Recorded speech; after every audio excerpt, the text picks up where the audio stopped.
Welcome to your final week in the book of Exodus. We're so excited.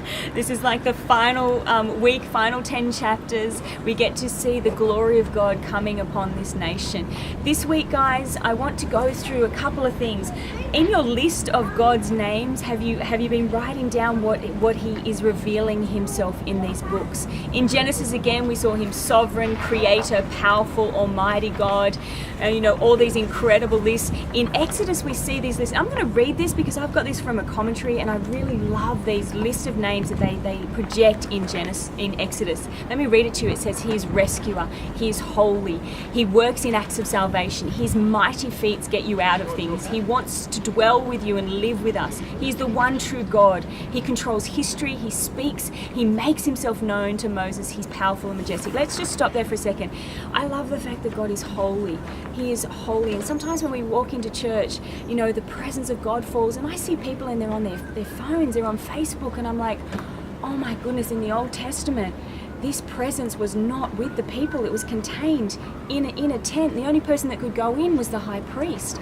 We should be so grateful that the presence of God, when Jesus died on the cross, the temple curtain was torn from top to bottom, and He's out. He's with us now. We have this opportunity to have a relationship with God on a daily basis. Don't miss that, guys. The other thing is that He is with us. He wants to be with us. He wants to be in our lives. We want to have an encounter with Him. He is glorious, holiness. We want to have an encounter with Him that changes our life. I like the fact that as you're reading this, have you noticed that when Moses goes up to the mountain and has an encounter with God, he actually comes down and the people are like, cover your face. That's you. When you have a transforming moment in church, when you have a transforming moment in your prayer time, when you spend time with Him, you go out and you change this world. You go out and you look different. People are looking at you going, what is it about you that's so different? Moses was changed by the presence of God. Really quickly, guys, God's presence was with them. In the end, we see the glory of God on the people. Let me read this to you because this is the finish. It finishes in chapter 40, verse 34. Then the cloud covered the tent of meeting, and the glory of the Lord filled the tabernacle. Moses could not enter the tent of meeting because the cloud had settled on it, and the glory of the Lord filled the tabernacle. All the travels of Israelites, whenever the cloud lifted from above the tabernacle, they would set out. But if the cloud did not lift, they did not set out. So the cloud of the Lord was over the tabernacle by day, the fire was in the cloud by night. I love the fact that this is an endorsement of God. This cloud, this presence of God is on the tabernacle, and it's an endorsement of God for these people. He is with them.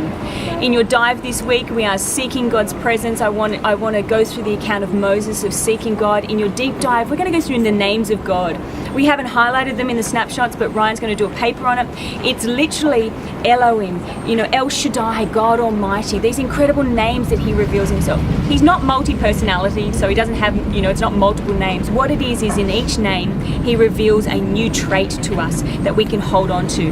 He is God Almighty. He is all-powerful. He is Jehovah. I thank you so much for being with us in Exodus. Have a great time finishing this book. Have fun.